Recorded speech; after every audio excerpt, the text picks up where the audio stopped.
The crown prince was born a monster, so the emperor disowned him, and now the beast is locked up in a dungeon cage. During the Golden Age on the Mundus continent, humans and creatures of other kinds lived in peace. But then humans started to drive them away and unleashed a war. The surviving creatures lived in hiding, avoiding humans, and those who were caught became experimental subjects. Monsters are born as beasts, but a few of them, possessing strong magical power, can transform into humans. It's believed that the ruling Leopold family has divine blood running through their veins, but their power actually comes from being blood relatives not of a god, but of monsters. The beast roars loudly, and Duke Vernon orders his daughter to put it to sleep. The heroine of the story has entered the body of Floria Vernon, who has the blood of flower people capable of controlling floral scents. The man needs her to calm the beast by the time he returns, as it'll be easier to study it then. Floria promises to make the scent penetrate as deep as possible into the monster's consciousness. Her father praises her for being so useful and pats her on the head. After giving Floria some serious tasks, the Duke leaves the cave. The heroine gazes intently at the beast, as today is the day she finally meets the main male character who's destined to tear her to pieces. In reality, she was reading the novel Submit to the Flower and fell asleep, only to be reborn in the body of the Villainess, Duke Vernon's daughter. Realizing there was no way back to reality, the heroine earned recognition and became one of the Duke's confidants. But according to the plot, Floria is doomed to die at the hands of the main male character, unable to withstand the Duke's experiments. Her kind brother Arden is the only warm person in the ruthless Vernon family. He approaches his sister and asks if everything's okay. Noticing she's become very thoughtful, Floria's worries stem from the fact that they've brought a very rare creature to their estate. The girl is a bit nervous, as she has to go down to the dungeon to face a huge black panther. Arden wishes his sister luck and advises her to be careful, but Floria asks him not to worry. Actually, the heroine is worried about her brother's life, but according to the original story, their whole family is doomed. Floria enters the dungeon by touching a special crystal that only opens the entrance for the chosen ones. She decided long ago to flip the original novel for the sake of good people, even if it means risking her own life. Going down into the dungeon, she notices a wound on the shoulder of a beast, which clearly hurt its skin. Staring at Floria with its yellow eyes, the panther growls at her, and she screams in fright. Then she pulls out a small bottle with a floral potion and promises to ease its pain. Floria wonders if it's really called Cartel, and the beast asks how she knows its name. Despite being a flower human and a half-breed, the monster knows that reading a soul like hers is impossible. The heroine feels that, on the contrary, things turned out pretty well, and maybe they can come to an agreement. According to her, flower people can see the single truth only once in their lives, and she used this power on Cartel. Actually, Floria lied about using that ability because the flower's blessing is proof of engagement, allowing one to read the truth in their partner's soul. Knowing that Cartel can turn into a human, the heroine offers him a deal and promises to find a way to remove the seal of his shackles. But in return, once he's able to leave this place, he must allow her and her family members to leave as well. Cartel asks her to step into his cage, because if they're going to make a deal, they need to trust each other. The heroine agrees, as this way the beast can take some of her mana and use it to temporarily transform into a human. In the original novel, the seal breaks when Cartel escapes, so it's crucial to remove it while he's still lucid. The girl approaches the beast, and he asks her to channel her mana into the shackles. It's really tough for Floria, as the magic is being drained from her at an incredible rate. Cartel asks the heroine to open her eyes, and when she looks at him, she sees a guy standing before her. The girl was curious to see the book's hero in real life, with hair as black as night and eyes of a wild beast. Cartel doesn't get why Floria is so freaked out, since he's less dangerous in his human form. Holding her close, he insists that he's not planning to kill her right now. The heroine tries to convince him that she's not scared at all, even though she's shaking on the inside. Suddenly, the medallion around Floria's neck lights up, which means her father is calling her, and it's time to leave. The girl has stayed in the dungeon longer than expected, so now she's not sure if she can get back without being late. She promises Cartel that she'll make a deal with him when she comes back next time. Back at the mansion, Floria rushes up the stairs so she won't be late for her meeting with her father. But there, she runs into the most annoying guy in the family, who asks where the half-blood is hurrying to. Ruckus Vernon, the Duke's second son, and the only child born in marriage with the Duchess, is his direct heir. Unlike Floria from the novel, our heroine doesn't feel much dislike for him, but he often annoys her. Right now, Ruckus is yelling at the girl after finding out that her dad, who thinks she's useful, is waiting for her in his office. The guy swings at his stepsister, but she instantly paralyzes him with the scent of a stasis flower. Ruckus's hand trembles with tension. and the urge to hit Floria, but his body just won't obey him. The girl sees no point in chatting with a fool, so she asks her brother not to talk to her for no reason next time. She leaves, leaving Rakus, who everyone thinks is pathetic, still standing motionless. Floria enters the room where the Duke, who notes that she's a bit late, is already waiting for her. The girl explains to her father that she ran into Rakus on her way, whom even he considers utterly useless. She describes how she eased the beast's pain. Since her father can't go down to the cave this week, he asks Floria to keep a close eye on the monster. He trusts only his daughter, and that's why he entrusts this task specifically to her. The heroine just can't get used to the Duke's gaze, which always seems to be sizing her up. She's never noticed anyone tracking her before, so she can't figure out how he knows everything. Either way, Floria needs to dig up a bit more information, so she heads to the place where the truth hides, though she always feels strangely guilty there. Approaching the door, Floria knocks softly, and a voice from inside tells her to come in. Sitting on the bed with a smile is the Duke's lawful wife, Mrs. Ellen Vernon. She welcomed the half-bloods into her warm and soft embrace, as if they were her own children. The woman helped the Duke, who was captured by monsters, to escape, but the next day she lost her mind. Although everyone was told it was due to some incident, the heroine knew it was all her father's fault. Promising to come back later, Floria rushes out of the room. The girl hopes she can protect herself and her loved ones from the Duke. She tries to calm the trembling in her hands and convinces herself that she will definitely manage. The next morning, Floria goes down to the dungeon to the beast again. Looking confidently into Cartel's eyes, the heroine demands that he promise to stay calm. And although he pretends like he didn't do anything special yesterday, she bravely enters his cage. Floria touches the seal on his shackles, and the panther turns back into a human. Blushing at the sight of his naked body, she throws a cloak to Cartel, and, turning away, asks him to get dressed. However, he has always lived as an animal and has never worn clothes before, so he doesn't know how to do it. Floria agrees to help him get dressed, if, in return, Cartel will sit quietly. It's hard for the girl to control her gaze, but she tries not to look at his naked body.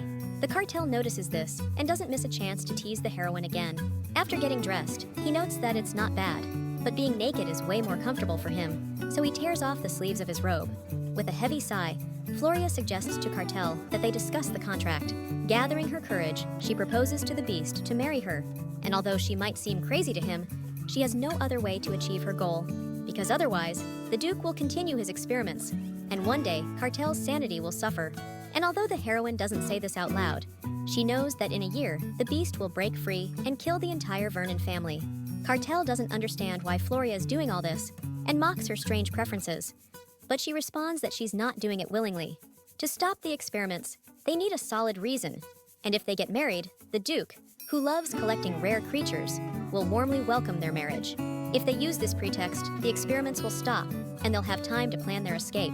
The Cartel asks if that's the reason she used the flower's blessing on him. Usually, blessings are reserved for one's significant other.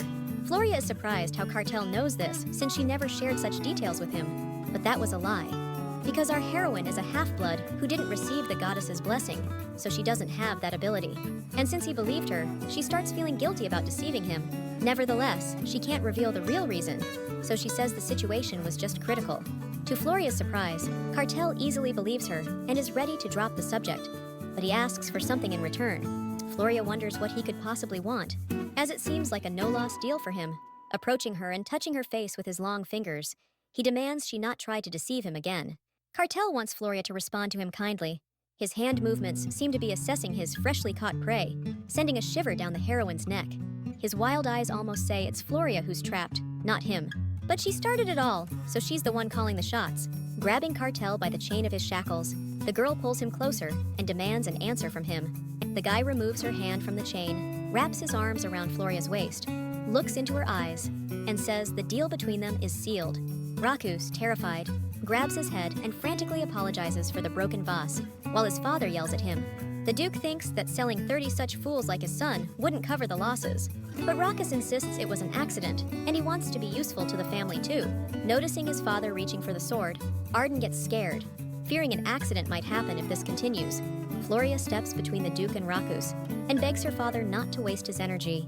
She thinks Rakus is worried because the oldest brother is missing, and it's made worse by the fact that he's not responsible for anything. The heroine suggests putting him in charge of the sewer system, where the waste from the chimeras in the experimental tower ends up.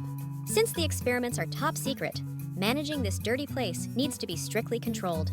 Smiling at Rakus, Floria asks if he really wants to do something productive. The guy's ready to work diligently if the Duke assigns him the task, and the heroine is happy about how well everything turned out. She didn't plan to talk about it now, but since she started, she needs to play her role properly.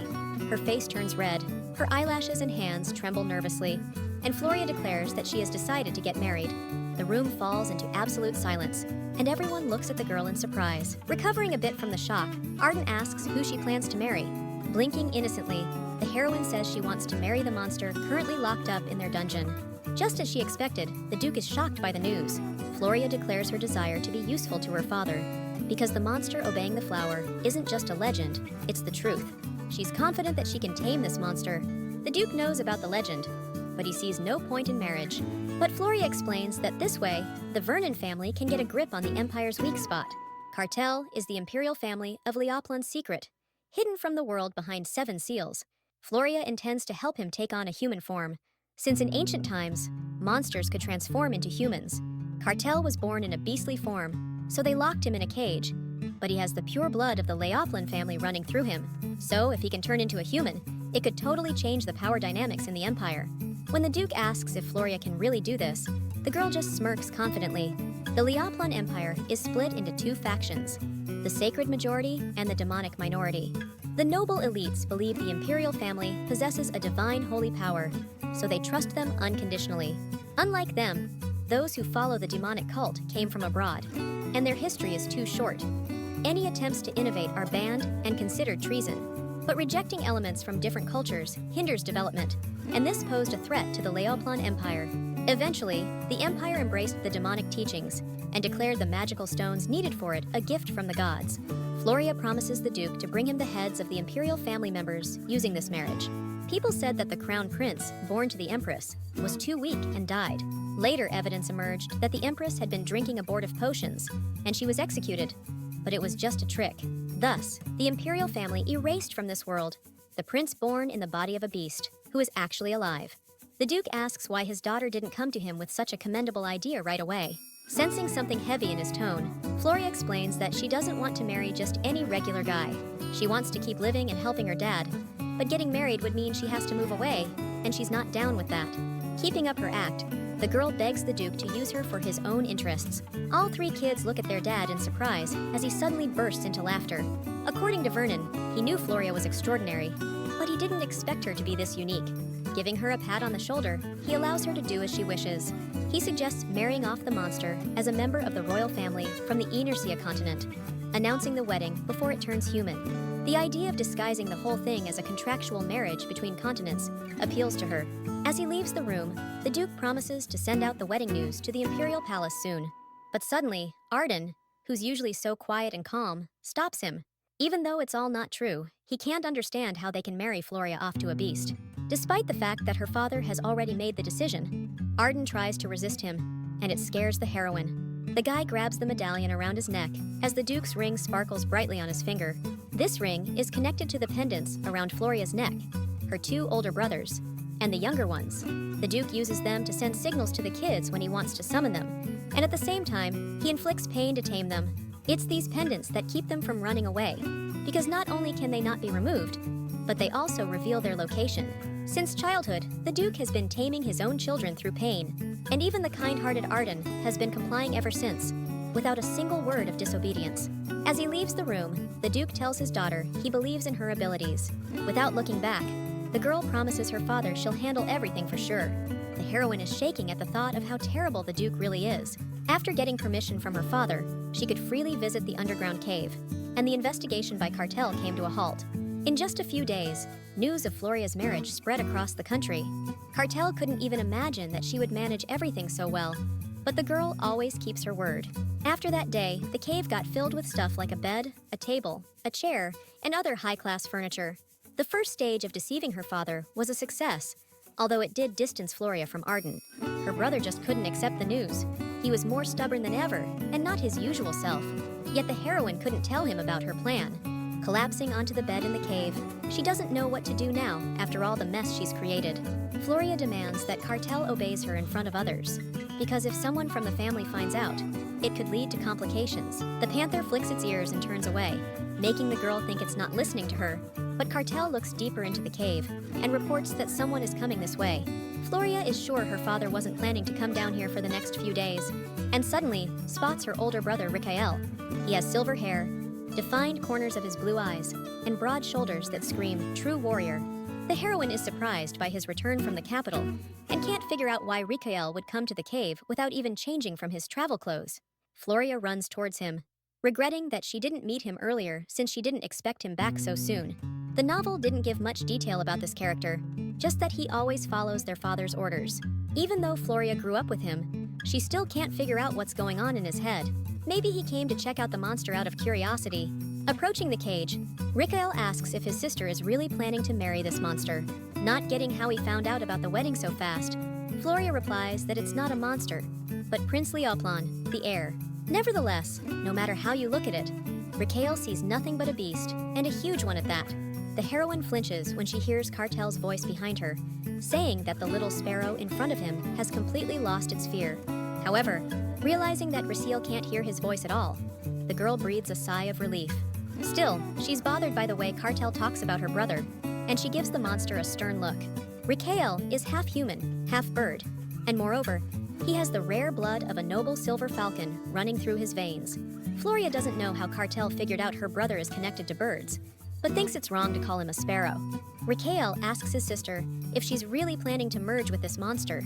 According to the heroine, she'll do it if he turns into a human. Deciding to deal with Cartel before he turns human, Rikael grabs his sword.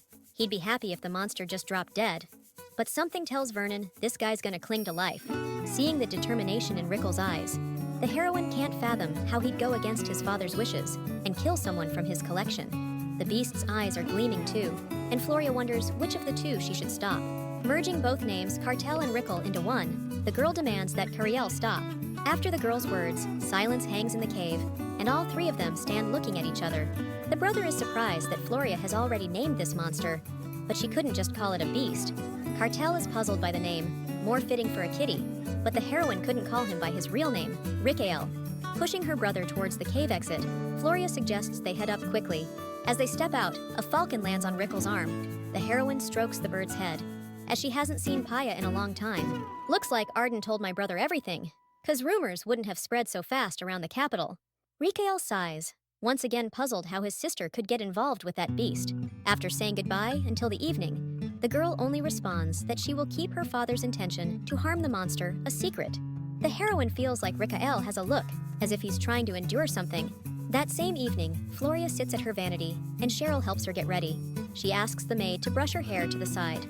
Looking at herself in the mirror, she thinks that she truly deserves to be called the Crimson Rose of the Vernon family. Everyone's already gathered at the table, and Floria heads down for the family dinner. She apologizes for being late due to the lengthy preparations, as it's been a while since there was a formal dinner at the castle. The heroine glances at Arden, who clearly is still upset with her for deciding to marry the beast. The Duke announces the start of a feast to celebrate Rikael's early return from the capital. When asked about his trip, Rikael says he checked on how the animal settled in its new home and came straight back. The heroine listens intently to their conversation. The Vernon family had to give the imperial family a unicorn to secure Cartel. Although it looks just like in the legends, it's actually a chimera made from a horse, to which the Duke attached wings and a horn. Since creating the unicorn took a lot of monsters, Vernon can't afford its death. They plan to show the legendary creature to the public on a divine day. The Leoplons want to present the unicorn as a divine gift to assert the Emperor's strong claim to power. The heroine finds it amusing how similar the ducal and imperial families are. And while her father praises Rikael for a job well done, he sees nothing outstanding in it. The day after tomorrow, the Duke will leave the estate for a week to attend the regular meeting of the demonic doctrine's followers. He'll leave his butler Rikael in charge to handle all affairs while he's gone. He plans to announce Floria's wedding after the meeting ends. Once her marriage is officially announced, Floria will have fewer worries, so she tells her father with a smile that she's really happy about it. The heroine understands Arden's situation, but she's puzzled about what's going on with Rikael, who's also sitting there with his head bowed. After the wedding announcement, the Duke will do everything he can to help the process. So the sooner the monster becomes human, the better. Dad leaves the dining room first, and all three kids stand up to see him off. The heroine is tired, so she also asks her brothers for permission to leave. But Rikael stops her and asks her to follow him. The girl looks at Arden, who has turned away from her. not understanding what urgent matters her older brother could have with her. This might be linked to the incident in the dungeon earlier today. When the heroine enters Rickle's office, he hands her a letter and tells her she needs to visit a certain place. Word has it that a lady from the Edbell family got her hands on a rare creature, and Floria needs to find out exactly what it is. In high society, such creatures are kept as pets, but since Vernon has set his sights on it, it must be something special. The heroine finds it odd that Rickle called her now just to talk about a tea ceremony happening in 3 days. Among the followers of demonic teachings, the Vernon family was the only one with a ducal title. Most of the nobility, who were followers of divine teachings, despised and shunned those who practiced demonic teachings. But when it came to the Vernon family, who manufactured weapons for the imperial court, that was impossible. Thus, Floria appeared as both a heretic and, at the same time, a flower that couldn't be plucked. Young men, regardless of which teachings they followed, courted her. Other ladies were jealous of her stunning beauty, making Floria always feel uncomfortable. Sienna Edbell is the main instigator of the group that's against our heroine. She hates it when anyone but herself gets attention, so she always tries to humiliate Floria in high society. Sienna hired someone to spill wine on the girl, spread rumors among the guys that she was a witch, and so on. None of this harmed our heroine, but now Edbell has acquired a rare creature and has invited Floria to a tea ceremony. The girl wonders just how special this creature must be for her to be so eager to show it off. The heroine is worried about what might happen at the event. The cartel suggests Floria take a nap, and when she opens her eyes, she sees a beast sitting in front of her. After finding out about Rickle's desire to kill the monster, she's uneasy about leaving him alone, even for a short time, and although her father's departure calmed her, she's now worried about her brother, as she doesn't understand what he's thinking. The girl tells Cartel that she won't be coming to the cave tomorrow and asks him to just calmly wait for her. Touching his shackles, Floria notices cracks that clearly formed from her magic. Cartel, like a big cat, is ready to interact, and the heroine plans to give him power to turn him back into a human. Smirking in his usual sly way, the beast asks if it isn't too early for their first wedding night. The heroine is outraged, wondering why he even remembers Rickle's words about her plans to merge with him and keeps bringing it up. However, when Floria tries to transfer her magic to him, for some reason, it just doesn't work. Distressed, the girl sits down on the bed. Since a few days ago, Cartel absorbed her power and turned into a human. For a moment, she even thinks he might be holding back on purpose, but the beast wants nothing more than to escape this body. Suddenly, Floria's eyes start to close from sudden fatigue, and she collapses onto Cartel's soft fur. The beast is amazed at how careless the girl is, not just entering the cage, but also falling asleep inside it. Suddenly turning into a human, Cartel thinks about how easily he could snap her neck with just a bite. He carefully lays the exhausted Floria on the bed. But Cartel isn't bored at all. In fact, he finds it fascinating to watch her. When they first met in the Imperial dungeon, the beast thought of Floria as a hellish maiden. After all, Cartel had to fall asleep under the influence of her scent. And when he woke up, he found himself in the hands of the Vernon family. From the start, it was strange because the seal chains that had bound him his whole life reacted to the scent of this flower.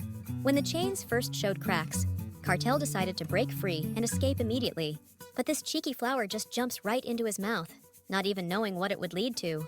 With a light and gentle motion, Cartel unbuttons the buttons on the heroine's dress, revealing her back, and smiles. Flower people can only see one truth, through the blessing of the flower. But after using this ability, flowers bloom on their backs between the shoulder blades, like a painting.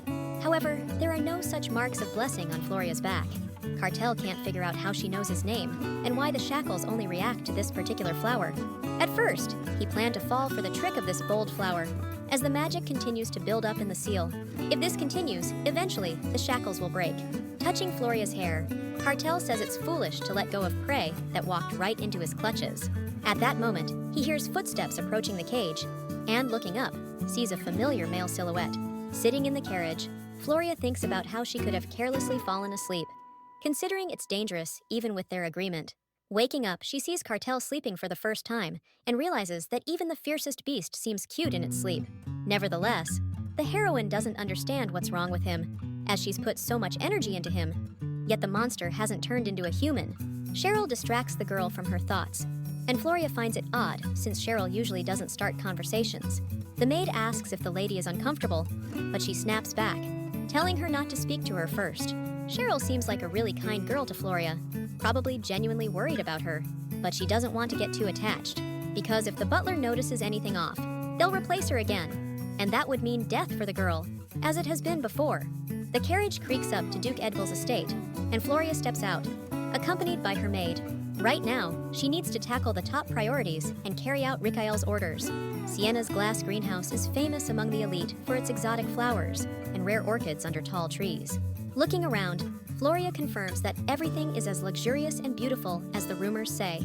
The other guests are surprised by Lady Vernon's appearance in the greenhouse, who greets everyone gathered. According to Sienna, she can't even put into words how happy she is about Floria's visit. Sipping her tea, the heroine thanks the girl for the invitation and admires her beautiful greenhouse. The girl says she really put a lot of effort into creating this place. Glancing at her maid, Sienna asks if her guests like Lily. Floria is surprised to find that Lady Edbel has a catwoman who listens to her really well. Cat people are known for their pride, but Lily stands still as ordered, like a doll. Floria notices a mind-controlling ornament on the maid's neck, which shouldn't be used on high-ranking beings like the Cartel. It's forbidden to use this even on slaves, as it destroys the wearer's mind. According to Sienna, the Catwoman has a nasty temper, and all this is for her own safety. The girl boasts about other creatures too, and asks Floria if she knows much about them. The heroine nods in agreement, as she's seen such creatures quite often. The guests are envious of the mansion's owner, and can't wait to see the exotic creature.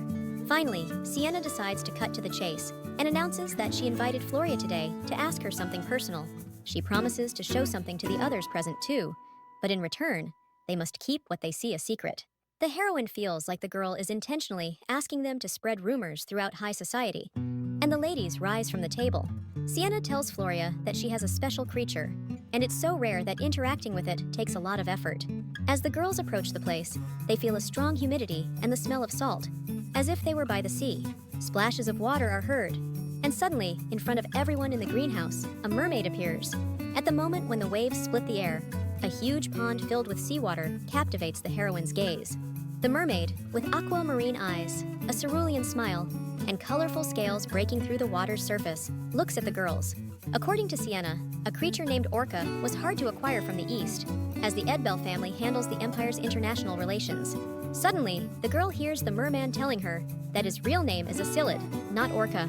Sienna smiles, because the merman usually stays hidden in the water, but today, he seems to be in a good mood. A merchant from Ruga passed the merman to the Edbel family, and the Duke gifted him to his daughter. The Ruga Trade Guild's ship recently wrecked, and thanks to Duke Edbel, they survived. This led them to become the main guild, bringing various goods to the imperial court. The heroine listens carefully to Sienna's story about the Duke's connection with the small guild.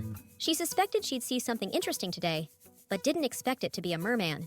The merfolk are protected by the sea, and often even armed ships have fallen into the whirlpools they create. Because of this, these beings were the only ones who remained safe from human hands. Looking at Floria, Asilid asks if she can hear him, and tells her not to pretend she doesn't understand. The heroine recalls that mermaids can transmit their thoughts, but it seems like she's the only one who can hear them. According to Asilid, he doesn't like the name Orca, since he has a name given to him at birth. All of Sienna's guests are amazed by the spectacle, as they've never seen anything so beautiful before. Lady Edbel looks at Floria with a gaze that seems to boast that even the Vernon family doesn't have anything like this. The heroine admits that it's her first time seeing such a creature. Sienna is surprised that even a member of the Vernon family might not know something. When Floria asks what the problem with Lady Edbel is, she replies that the merman refuses to eat fish.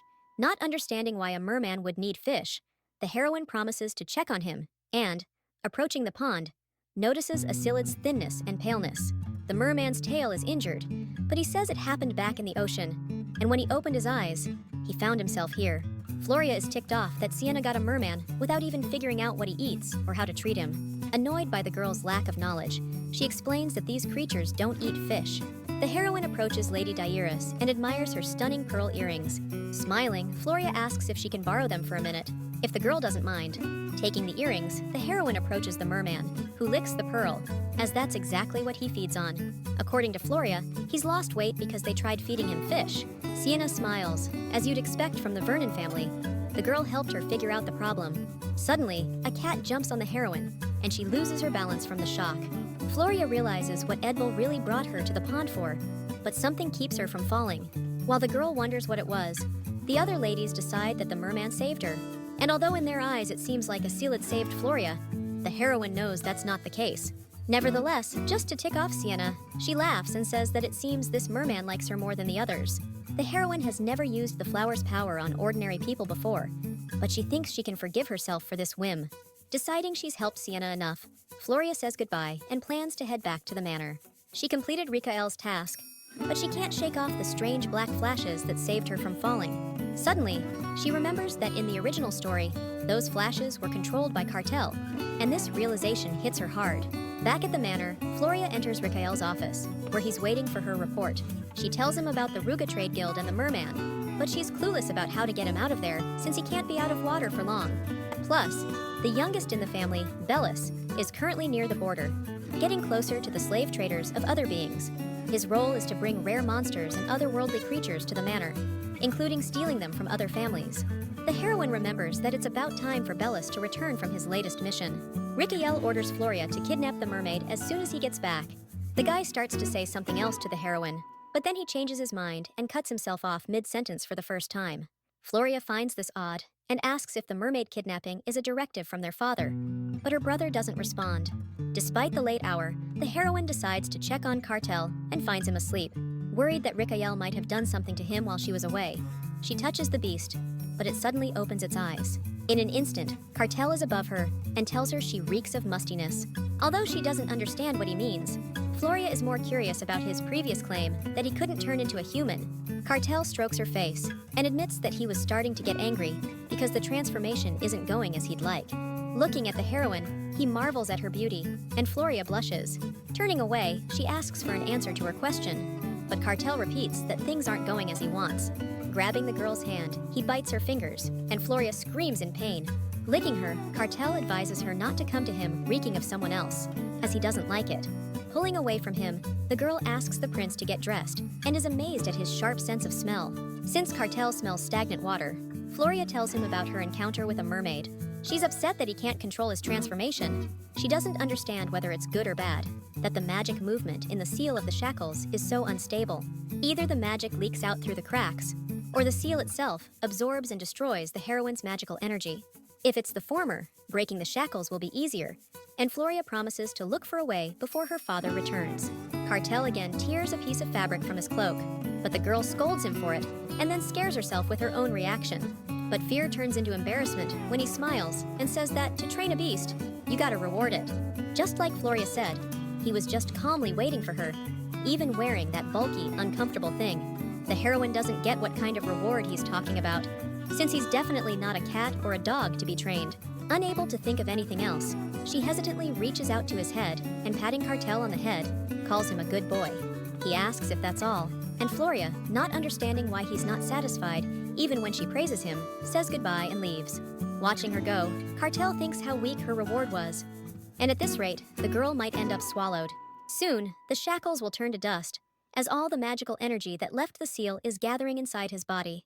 This seal has been blocking the magical energy inside Cartel's body, but with Floria's magic, it's different, and it's accumulating inside.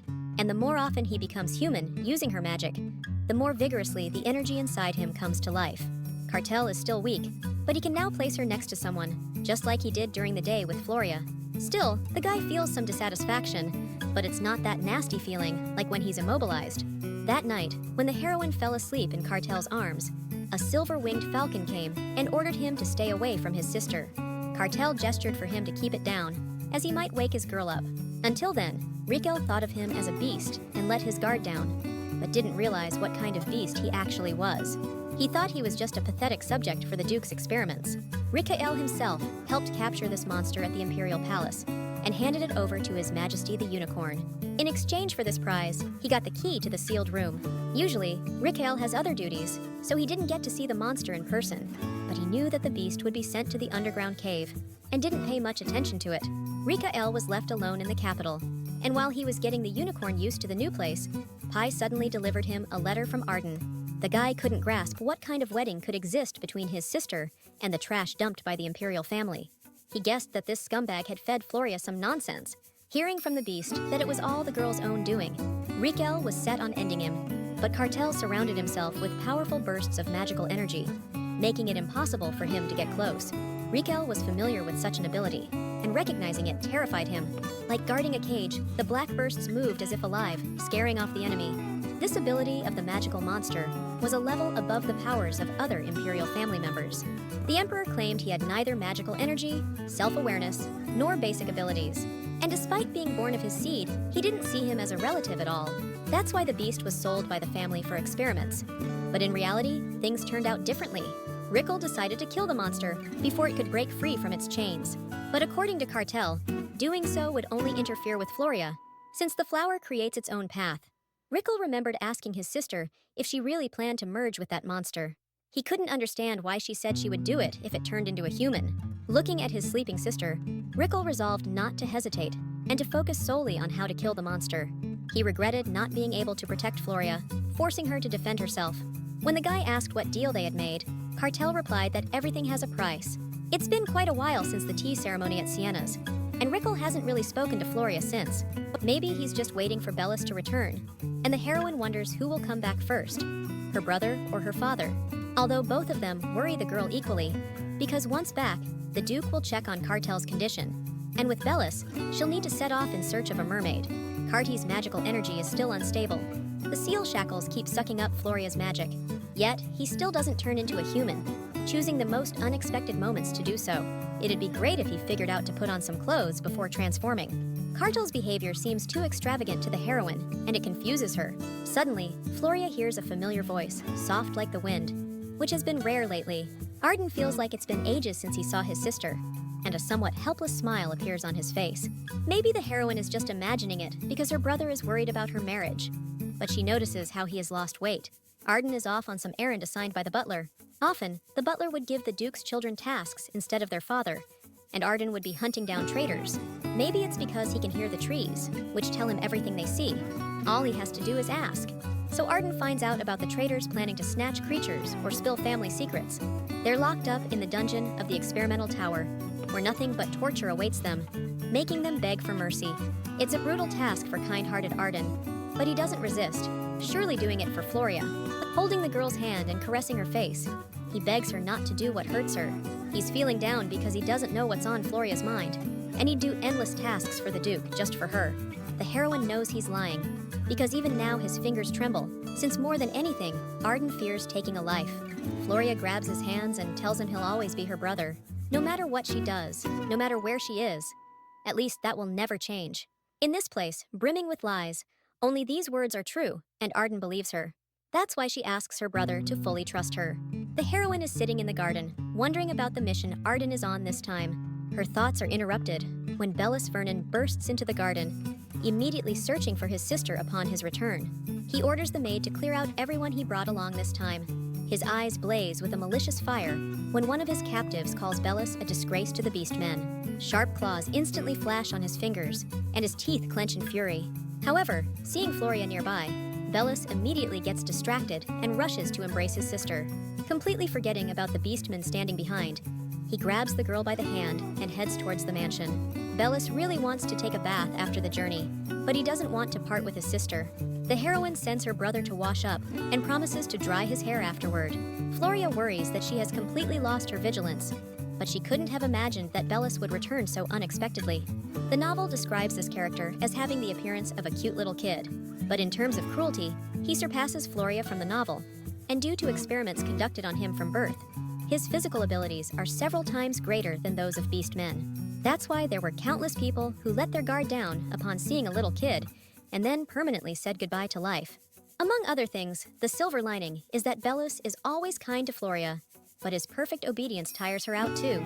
For instance, one day the heroine casually mentioned the beauty of a butterfly, and by the end of the day, her brother had brought her several hundred butterflies from the mountains. Once, a maid made a mistake during dinner in front of Floria, and Bellis immediately beheaded her. The girl shuddered at his smiling, blood-splattered face when he asked if he did well. The heroine still feels a chill inside when she remembers this, but she's distracted by Bellis returning from the bath.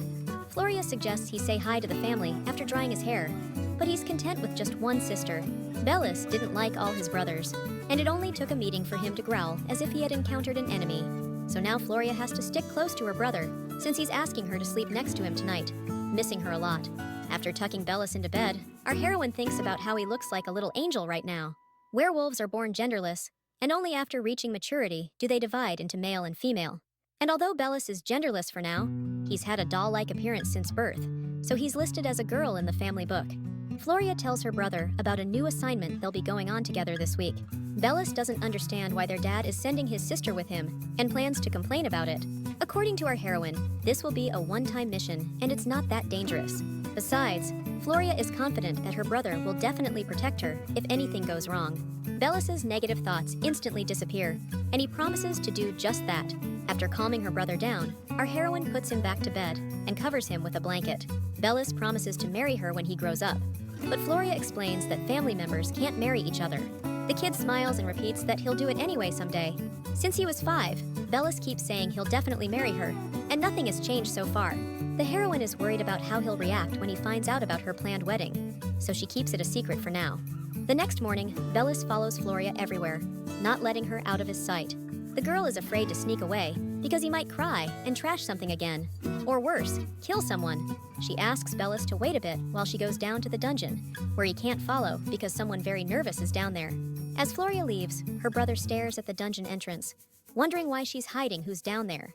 To find out what's hidden in the cave, Bellis decides to ask Arden about it, but when his brother advises him to do his tasks instead, he angrily promises to smash him when he grows up. Arden surprisingly keeps his cool when faced with the attacks, and responds that the other guy can do as he pleases. Barely escaping Bellis, Floria heads down to the dungeon where Cartel sits in human form. She compliments him on how well-dressed he is, and he credits her training for it. Cartel always transformed naked, so Floria shouldn't have expected any different reaction from him. Approaching the cage, he asks her for a reward for his obedience. The heroine is struck by his confident, almost entitled demand. Not knowing what he wants this time, Floria strokes Cartel's head again, but he grabs her hands and declares that he's totally unsatisfied with that reward. According to him, it doesn't feel like a reward at all, and she starts to feel scared. He moves closer to Floria, and just as their lips are almost touching, he says he'll get his reward later. Annoyed by his behavior, the heroine pushes Cartel away. She tries to quickly figure out how to explain such an impulse. She asks if he's hurt by it, but Cartel doesn't get what she's talking about. According to Floria, if only he had been born in a human form, he could have had it all. Cartel was merely born in the form of a beast, and that made him unwanted at the Imperial Palace. They were afraid they'd be exposed, so they locked him up and hid him away. That's how one man's life was completely taken from him. However, Cartel doesn't see the point in feeling offended by it, since it won't change anything. All he wants is to slit the throat of the main guy, because just like him, his mother was innocent. Floria promises that Cartel can do whatever he wants once he gets out, because in the novel, the Imperial family falls too. Then a new world should open up, and when our hero meets the main heroine, he'll be able to make everything happen. After that, Floria herself will be able to live in peace. But for now, she's saying goodbye to him and is about to leave the dungeon. That very night, she receives a message from her father, and although the meeting is over, he's still held up in the demonic tower. The heroine feels relieved, knowing that in her absence, the Duke won't meet Cartel alone, and she can delay the moment Bellis finds out about their wedding. Her brother is already ready to head out on the mission and comes to pick up Floria. Wearing cloaks with hoods, they both leave the estate together. Floria has always just gathered information, and it's her first time leading someone, so she's a bit nervous. Near the Edbile estate, as befits nobility, there's a guard posted. The siblings made the right call to wait for the shift change. Bellis plans to go first and advises Floria to follow him. He's not just strong, he's also a half-blood of the Black Wolves, so he can control shadows and darkness. That's why Bellis is the best fit for these kind of secret missions. During the shift change, the gates briefly open, allowing Floria and her brother to sneak onto the property unnoticed. However, when they enter the glass greenhouse, they spot a strange dark silhouette in the middle of it. The heroine calms her brother down, because it's the Catwoman they've met before. Noticing the maid's dirty clothes, Floria realizes that Sienna has thrown her out and decides to set her free. The girl removes a piece of jewelry from the cat's neck, something she couldn't have taken off unless her mind was completely shattered. Usually, it's hard to bring back sanity, but Catwomen can transform into a second form. Floria wraps her in her magic, and the maid turns into a black cat. She gratefully rubs against the heroine's legs, who wishes her a happy life for the rest of her days, and runs away. Bellis, feeling jealous of his sister and the Catwoman, pouts in annoyance, but Floria gently strokes his head, and now they've arrived, as the girl recognizes the familiar scent of the sea and hears the splash of water in the pond, dimly lit by the moon. Asilid emerges from the water and asks if Floria came to see him. He swims closer to her, not hiding his joy at her visit. The heroine notices that since that day, the merman hasn't been hungry, and he confirms it, even though she gave him the tastiest pearl. Bellis, who can't hear Aslid's words, asks his sister what the fish guy is talking about. Floria calls her brother a naughty boy and orders him to hurry up and set up the crystals, which makes him feel slighted. Bellis only calms down after she promises to return home soon and go to bed next to him. The merman's wounds haven't healed yet, but they might in the sea, although Asilid doesn't know if he can return there. He knows what the Vernon family is up to, since the girl who thinks she owns him has been talking about it every day. So Yusal asks the heroine if he's going to be a test subject too. Floria doesn't get why. Knowing their plans with Bellis, he stays so calm. Questions swirl on her tongue, but she can't speak them out, and tears start to flow from her eyes. At that moment, her brother's voice rings out, saying he's all set and they can go. Mermaids can't stay out of water for long, so they needed a way to take Aslid without killing him. For this purpose, Floria and Bellis use magical crystals. Asilid emerges from the water, amazed that humans can do such things. According to the heroine, with these crystals, the waves will still cover him, and it won't hurt the merman to move. A bright light flashes, and instead of a tail, Asilid now has human legs. Floria is stunned by what she sees, as the merman's figure is like that of a mystical sea fairy. Grabbing his sister's hand, Bellis tells her to hurry up since dawn is approaching, and using the shadows will get tougher. Once outside the gates, he takes the reins, worried that the merman might harm Floria in the carriage, but she reassures her brother. She asks him to drive carefully, but Bellis intends to speed up to have some playtime with his sister before bed. Asilid didn't resist at all and obediently let himself be captured, now sitting calmly across from our heroine. However, once they return to the mansion, she probably won't be able to protect him anymore. Unlike Cartel, who is a prince, Asilid will definitely be used for experiments. This saddens our heroine, as the merman will surely blame her for everything that's happened. Suddenly, Asilid moves closer to Floria and asks for a hug, knowing he won't live much longer anyway. The further the merman is from the sea, the shorter his life becomes, and he's also injured. The artificial pond lacked the sea's blessing he needed, and he couldn't live in a place that just looked like the right environment. So he followed Floria. Besides, Asilid wanted to keep looking at the girl, and taking her hand, he hugs her. He asks to be covered, but Floria doesn't get what he means. Hiding him makes no sense, as a merman won't last long on land. Asilid tells the girl not to worry or be sad, assuring her that they'll both be fine, and proposes a deal. The heroine is surprised by the merman's words, as if he knows about her deal with the cartel. Clasping Floria's hand tightly, Asilid asks her again about the contract. The girl feels as if she's been charmed by the merman, and without much thought, she agrees. Kneeling before Floria, the merman calls her his contractor and the flower of wisdom. Then, he moves closer to the girl's lips, who blushes with embarrassment. Asilid's lips touch Floria's pearl earring, and a bright light flares around them, as the pearl is the tear of the sea god. So, since the mermaids are his kids who can see the past and future, he predicts everything will go the way the heroine leads. Soaring into the air, Asilid promises to meet Floria a bit later. In a flash, the mermaid vanishes into the pearl of the heroine's earring. Standing in the middle of the office, Rico sternly looks at Floria, stepping between them and shielding the girl with his body. Bellis growls angrily at his brother. The heroine apologizes to Rikael, admitting her mistake. When they arrived at the Duke's estate and Bellis opened the carriage door, only Floria was inside. But now she can't tell the truth to the brothers, since she herself still can't fully believe that a mermaid is hidden in her earring. Despite Bellis's desire to take all the blame, Floria asks to write only her name in the report to their father. Since she lost a rare creature, punishment is inevitable, but it's better than sending Asilid to hell. Out of the blue, Rikael says that his dad has no clue about the mermaid. According to him, he and Bellis were out on a checkup that lasted until now. Trying to cover for his sister, he claims that the butler will think the same. When Floria steps out of the office, Bellis catches up to her and asks her to explain what happened. After patting her brother on the head, the girl confesses she doesn't know either, since the mermaid vanished right before her eyes. With the mermaid hiding in the earring, and Rikael sending her without their father's order, her mind's all mixed up, so she suggests Bellis should take a break. Emperor Lee Santos de Leoplon sits on the throne, facing his subjects who kneel before him. The emperor is curious about how the one he calls it is doing.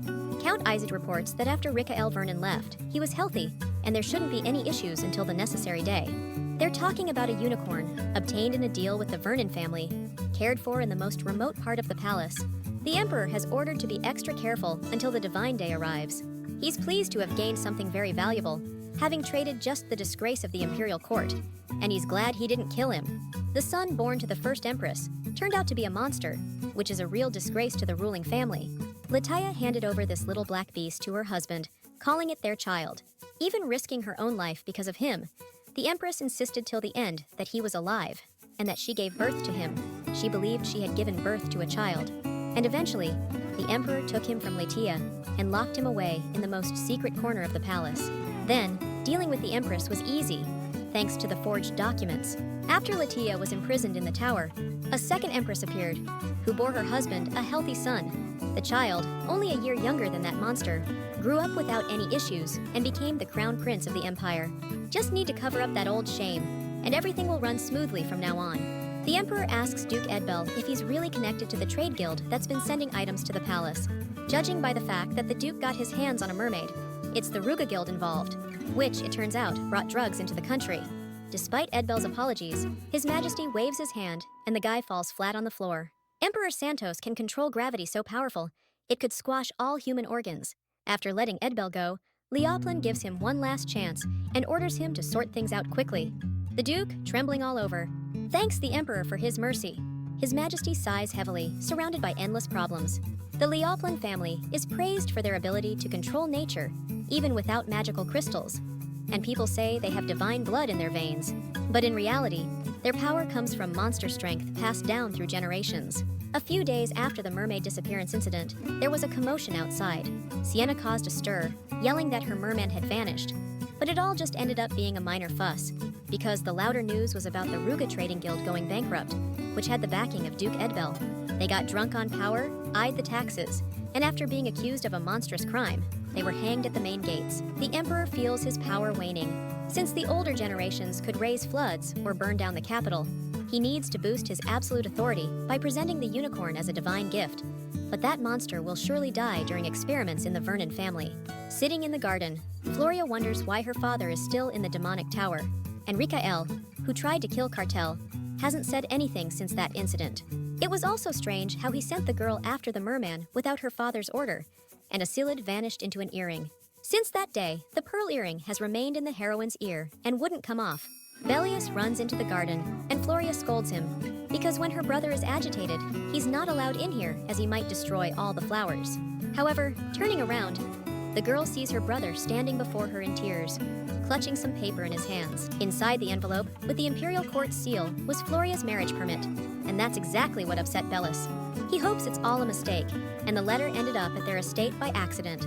The heroine thought she could keep it from her brother a bit longer. Kneeling before him, she admits the letter is indeed addressed to her. Bellis can't even stand the thought of his sister getting married one day and leaving home. But Floria explains that if she has a marriage certificate, she can stay here. Bellis, who is ready to kill her husband, doesn't get what she means by her spouse being overseas. According to Floria, the marriage is just on paper, which allows her to stay here and not move to another family. Hearing that it's all because she wants to stay with him, Bellis is beaming with happiness. The girl smiles, though she feels guilty for hiding everything about Cartel. The heroine confesses to Bellis that she doesn't want to part ways, and the wolf boy responds in kind. And despite having his place as Floria's husband taken away, Bellis is happy that his sister will stay with him. But the heroine is determined to leave this mansion with those who love her and whom she loves in return. Just this envelope and documents from each family are enough to make the marriage official, and by tomorrow, rumors will spread throughout the capital. The heroine decides to go down to the dungeon to Cartel, especially after the incident with Asilid made her feel awkward about seeing him. However, she's intent on telling him about what's happening outside. As she descends, she sees Cartel in human form, calmly sitting on the bed, but he looks somewhat strange, and as if he's upset that she hasn't visited for a few days. In response to Floria's greeting, Cartel asks her to come closer. The heroine steps into the cage, but today, for some reason, she feels particularly awkward around him. She shows Cartel a marriage permit obtained from the Imperial Palace. The guy suddenly smiles, grabs the heroine, and pulls her close, because now they're officially married. Cartel, pointing at Floria's earring, asks what it is, and the girl panics, reassuring herself that he can't know about Asilide, since even Bellis, who is with her, doesn't know. But Cartel pushes the girl onto the bed and lies on top of her, saying it seems the sailor boy really played a good joke. According to him, he needs to know everything that happens with his woman. And now the heroine has no doubt that he knows everything. She can't understand how Cartel found out that the earring can't be removed. no matter how hard she tries. According to him, the pearl can be cut off along with the ear, since Floria so easily showed kindness to another while he patiently waited here for her alone. Cartel is really angry and has been just waiting for the girl's arrival, wanting to hurt her. He wonders how beautiful Floria will look if she cries because of him. The girl can't shake the feeling that he's about to devour her whole, but she tries to compose herself. Even though Cartel was clingy with the main character in the novel, he never showed her his cruel side. Gathering her courage, Floria firmly tells him to get off her and climb down from the bed.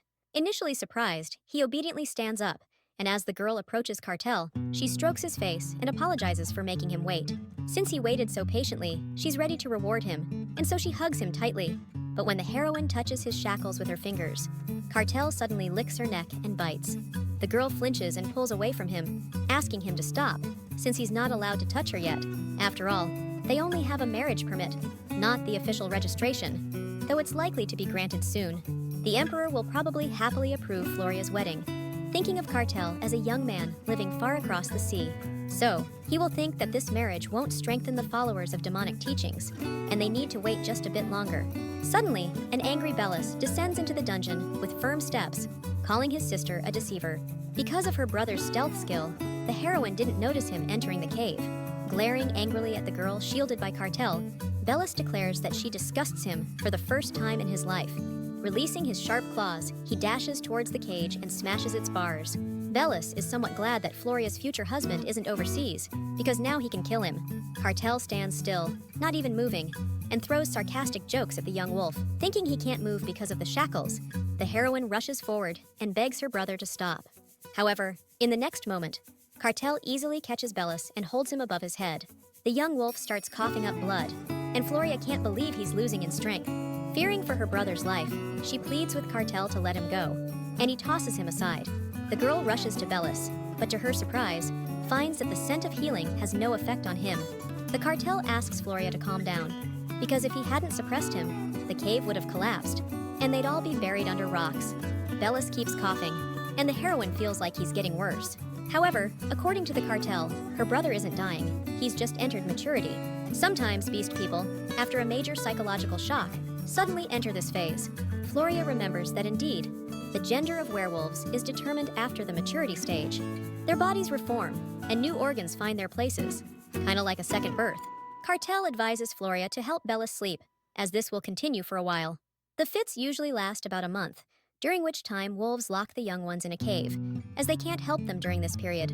They have to go through it alone, without proper sleep or food. And only by enduring all this can they gain the body of a true adult. The heroine decides to calm Bellis with a sleeping scent. According to Cartel, the wolf pup's bones started changing even before it attacked him. So, it happened just as it was hitting puberty, and it looks like Bellis couldn't feel it because he was distracted.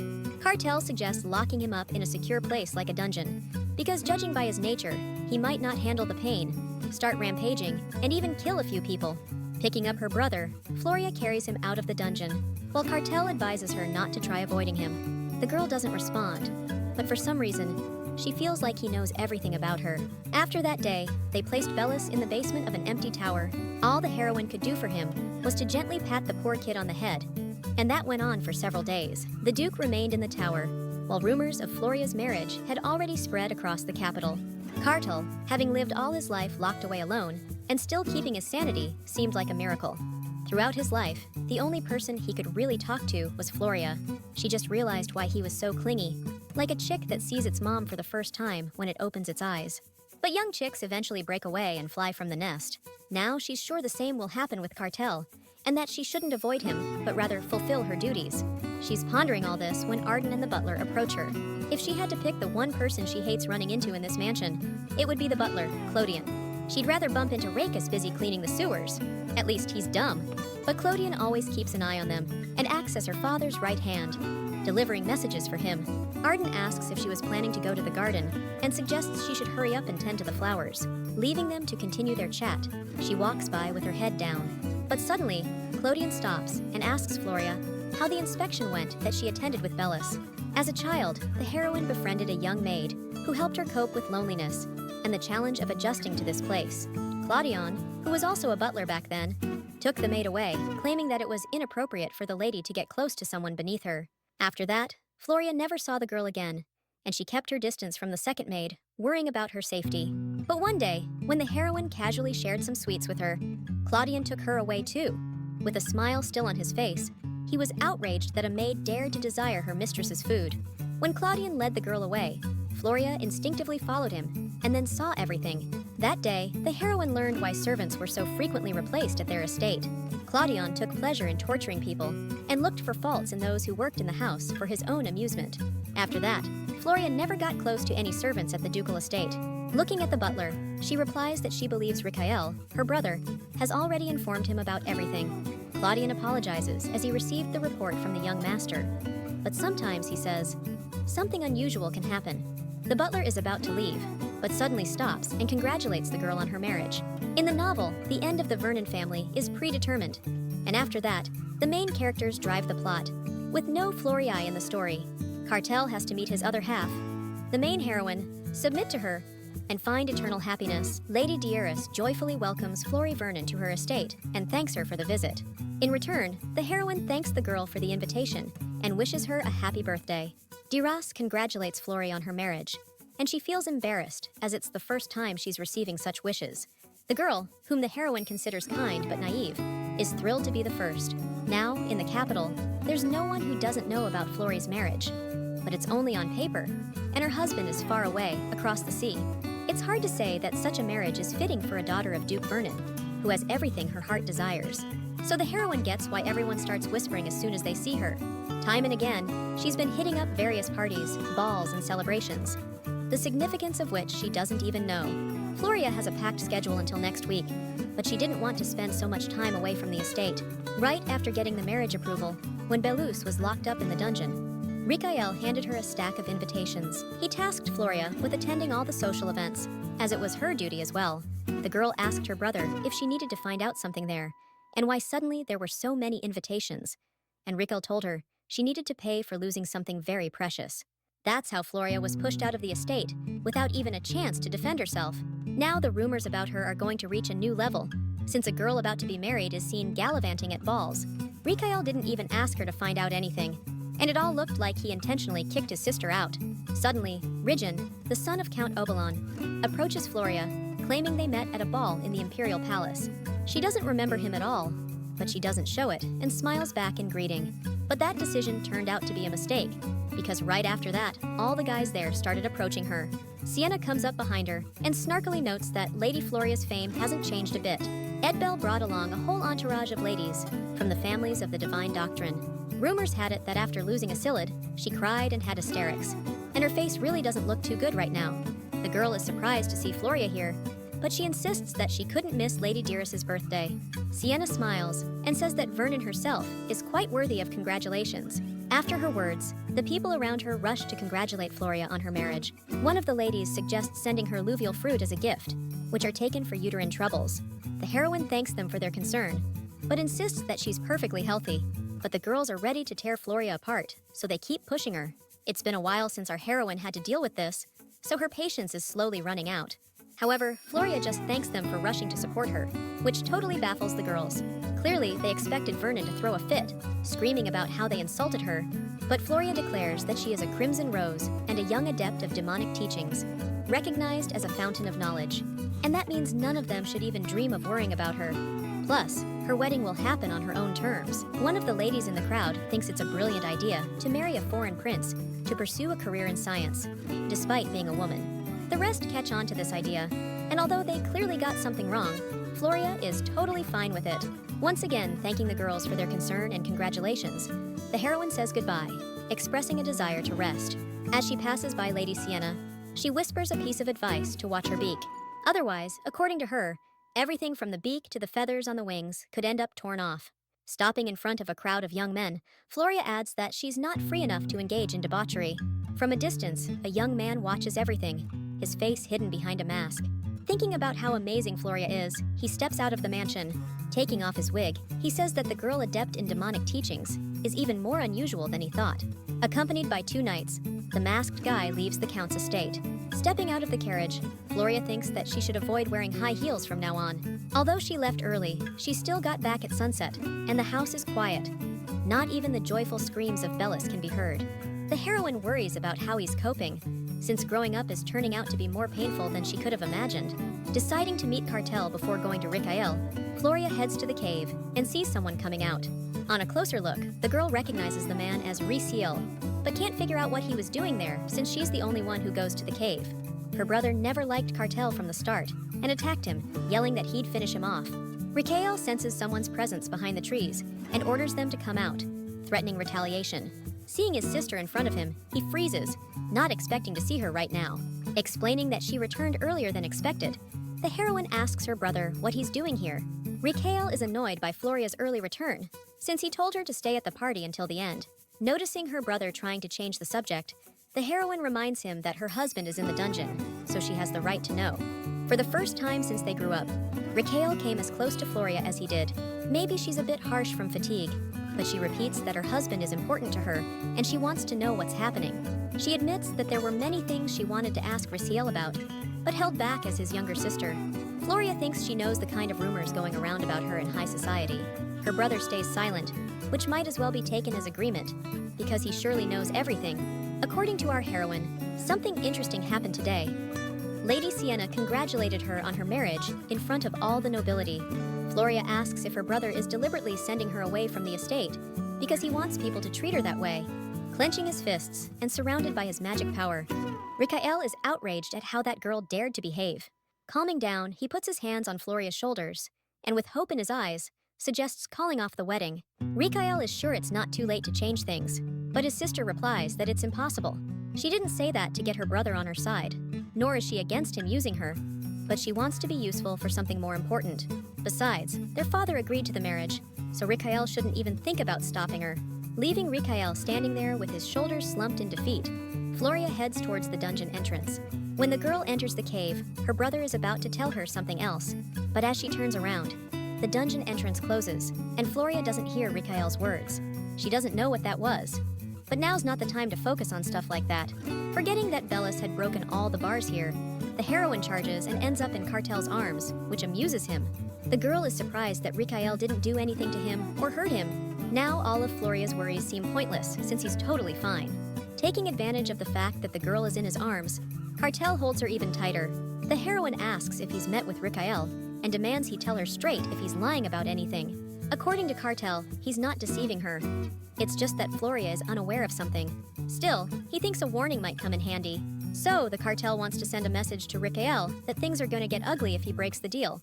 Sitting in her room, the heroine wonders what kind of deal could possibly exist between these two, since it seems like such an unthinkable alliance. Cartel and Rikael, who were at each other's throats from the get-go, suddenly became buddies and struck a deal. But if something really is going on between them, Floria needs to dig deeper and find out. Still, Rikael keeps dodging the girl, and she just can't manage to get a word with him. Cartel isn't spilling the beans either, so the heroine decides to head to the garden and check out the flowers. When Floria steps into the garden, she unexpectedly runs into Arden there. It's rare to see her brother around the mansion, and he looks even thinner, probably because of the butler's orders.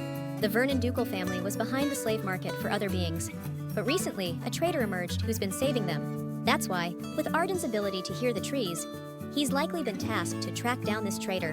When asked what he was doing in the garden, the brother says he was just walking around. Since they hadn't checked out the flowers together for a while, Floria suggests a walk, and Arden agrees. Today, our heroine came here to take care of her yellow flowers. Arden enjoys spending time with his younger sister after a long while. Hearing this, the girl feels a bit awkward. Because if you think about it, Arden was also against the wedding. After all, he first confronted their father, calling him a wild beast, and then avoided her for some time after Rikael's return. So, the heroine decides to ask Arden why the older brother is avoiding her. According to him, he was away from the estate for a while, so he doesn't know what's on Rikael's mind. However, from Arden's expression, Floria realizes that he definitely knows something. Nevertheless, she pretends not to understand and just sighs heavily. Arden's face shows every emotion instantly, so you can tell he's not good at lying. Clearly, Rikael, Cartel, and Arden are in on something only they know about. The girl decides to ask what Pai is up to, since he usually sticks close to their older brother. But Arden doesn't answer, and Floria admits she's a bit hurt because he's never kept secrets from her before. Just as her brother is about to say something, a servant interrupts with an urgent message for the lady. He apologizes, but it's urgent, as a servant of Duke Belhart is waiting for Floria. The Duke is the Emperor's younger half-brother and rules over fertile lands thanks to his title. The heroine doesn't get why the Duke's servant is at their estate, since Belhart has no ties to her. Even though she doesn't know the reason, she can't keep the messenger waiting too long. Without explaining anything to Arden, Floria dashes from the garden towards the house. Reuben Alt, personal servant to Belhart, introduces himself to the heroine and apologizes for the unexpected visit. The lady suggests the messenger take a seat, and he informs her that he has come on the orders of the Archduke. Floria wants to know what made Belhart send him to her. Turns out, the Archduke is organizing a party next week, and he definitely wants Lady Vernon to be there. The invitation surprises the girl, since as far as she knows, Belhart isn't a fan of noisy events. According to Reuben, he was also ordered to get a positive response from Floria about attending. Since the Archduke is connected to the Imperial Palace, ignoring the invitation isn't an option.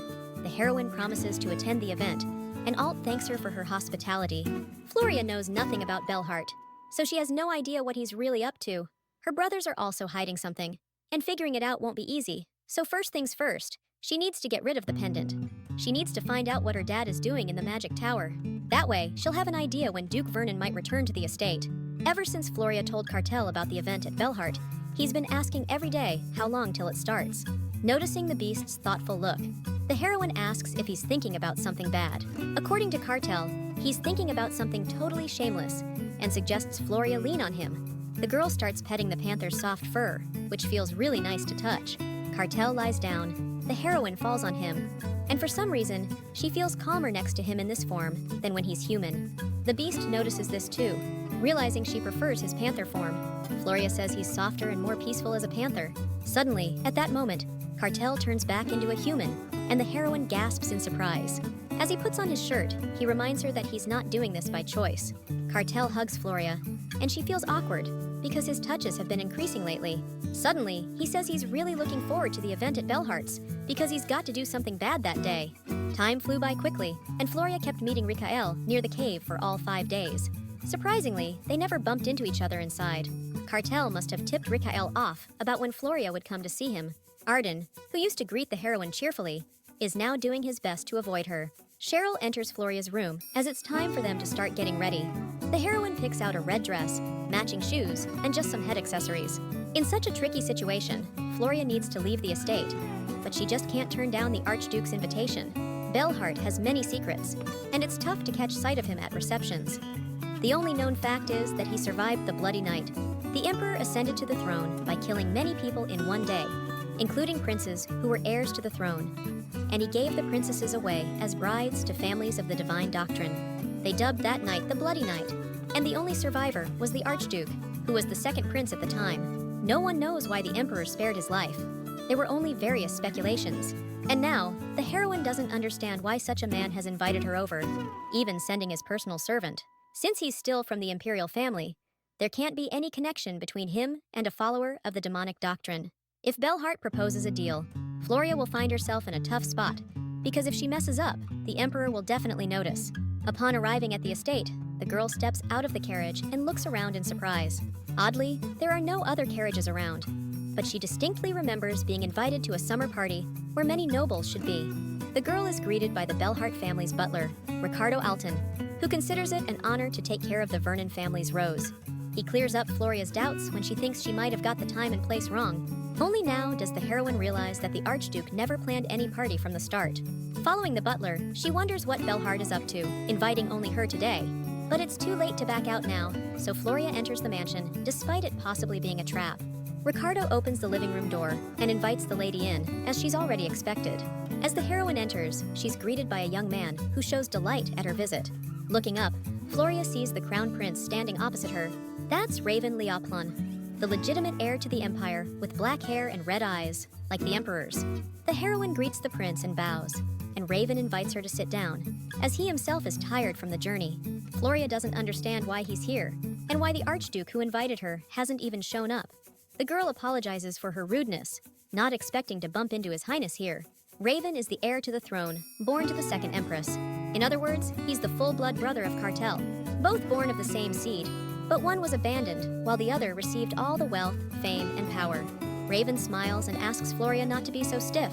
The prince in the original novel didn't play a big role, so the heroine didn't pay much attention to him. The girl says she's touched by His Highness's concern, but he insists it's really not necessary. Saying this, Raven steps too close to Floria, making her uncomfortable. Looking at him up close, she thinks he slightly resembles Cartel. The prince is known for his cheerful demeanor, and thus, he's also known as a great ladies' man. They say he switches girls 3 times a day, morning, noon, and night. He's into maids, noble ladies, and even married women. But Floria wouldn't want to be on that list. When Raven takes his seat again, the heroine asks if the Archduke is currently at the estate. According to the prince, his uncle took off for a vacation with his wife, as they are quite in love and in harmony. He approaches Floria again and asks her not to show so much displeasure, as it truly hurts his heart. It was Raven who invited the girl here, and thinking it might be hard for her to leave the estate, he asked Belhard about it. The heroine feels a headache coming on because of all that's happening. She says if he had sent the letter himself, she would have been prepared for this meeting and avoided any inconvenience. Floria doesn't understand why he chose her, given that the imperial family has always avoided followers of demonic teachings. Touching her hair, Raven says that the meeting at the palace must have reached the emperor's ears, who, unlike him, does not favor the Vernon family. When the prince touches her hair with his lips, she gets his intention to seduce her, and any other girl would have fallen for it by now. But Floria pulls his hand away and bluntly tells him that for a scholar of the demonic path, his skills are lacking. According to her, Raven has praised her abilities so highly, she doesn't even know where to put herself. The prince acknowledges the abilities of the youngest demonic scholar, yet now he's gearing up to talk about marriage. Floria finds it outrageous that he knew all this and still went ahead with his scheming. Raven even attended a count's banquet just to watch her, he says. All over the capital, and even at the imperial court, everyone's buzzing about Floria, and that has piqued their curiosity. The prince found it amusing to watch those who remained at the banquet after the girl who definitely knows how to be bold had left. Not beating around the bush, Raven tells her straight up that he's interested in her. He says she intrigues him both as a woman and as a follower of demonic teachings. Floria tells the prince that demonic teachings don't hold a candle to the divine teachings of the imperial family. It's well known that the palace is hostile towards demonic teachings, seeing them as a threat, and she's surprised by how openly Raven speaks about it. According to the prince, it's the most practical teaching with huge potential for development. Even though his father is hostile towards followers of demonic teachings, he himself sees it differently. Raven is friendly towards it because he never throws away something that can be used. But now, according to him, none of that matters because he's on one knee, asking Floria for permission to possess her. He doesn't care about her upcoming marriage and won't stop her from pursuing her scholarly path. In Raven's opinion, compared to a crowd of uneducated young men, he's the most worthy choice. Aristocrats don't like it when girls study science, and society believes that ladies should focus on dancing and etiquette.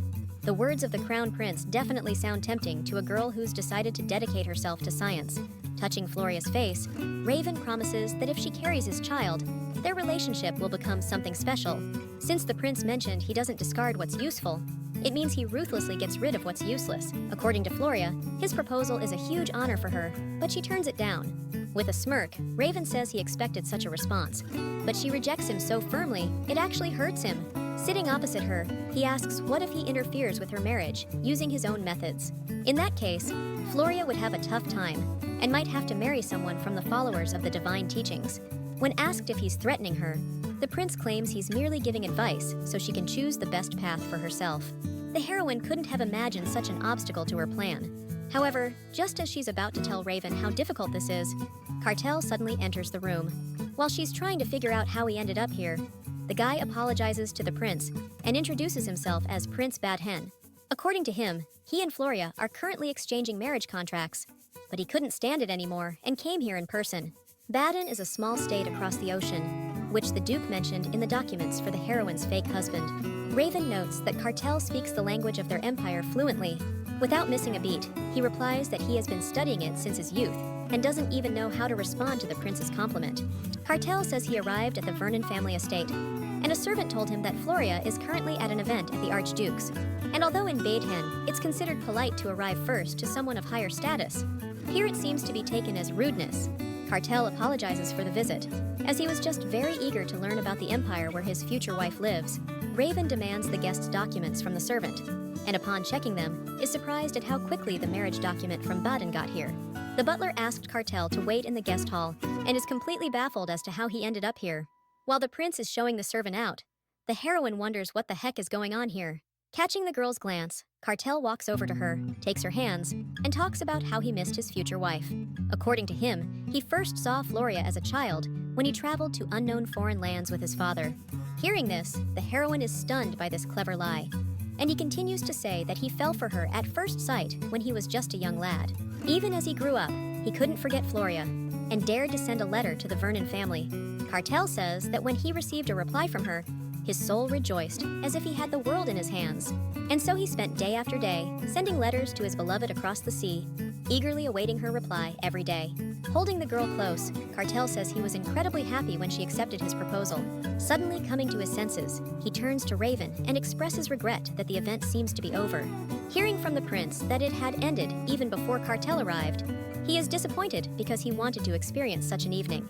Even though the heroine was confused by Cartel's unexpected arrival, this was his meeting with his stepbrother, after all. She can't understand how he can stay so calm about it. Suddenly, Cartel tells the prince that he'll probably have another chance to attend such an event, since he'll be staying in the Empire after the wedding. He says goodbye to Raven, and Raven watches in surprise as the couple leaves the estate. Once outside, the heroine sees a black carriage and servants dressed in an Eastern style, and she realizes why Cartel was let in. Because if he had come alone, they wouldn't have even listened to him. Cartel offers Floria to get into her carriage, as his was prepared in a hurry and might not be comfortable for a lady. The people standing nearby, according to him, are members of his family, and they will follow the carriage themselves. Now, the heroine feels like Cartel's twin brother really did come from that hen, or maybe she's been reborn again in a different novel. On the way home, she thinks about how Cartel could leave if the wedding plan was made up because he couldn't do it otherwise. After a brief silence, he hands her a glass and asks her to drink what's inside. After drinking, the girl notices that there are no marks of shackles on Cartel's neck and can't figure out how they could have broken so quickly. Looking him straight in the eyes, Floria asks why he didn't tell her anything. Cartel explains that the seal isn't completely broken yet, and to prove it, he asks her to give him her hand. The heroine extends her hand and touches his neck with her fingers. Touching it, Floria feels a coldness as if she's touching steel. Cartel says that the shackles are actually linked to the dungeon of the mansion. Although she can't see them, she definitely feels the chains stretching out beyond the carriage window. When Floria asks how this happened, Cartel hugs her and replies that it's not real. If he could really remove the shackles, he'd gouge out Raven's eyes. He would tear that little creep apart for even trying to touch Floria. The girl is amazed how, in that case, both Cartel's voice and body warmth feel so real. At that moment, a haze surrounds the guy, and he realizes it's time. Promising to tell Floria everything when she returns to the manor, Cartel vanishes. Back home, the girl dashes out of the carriage, ignoring the servants greeting her, and runs towards the dungeon.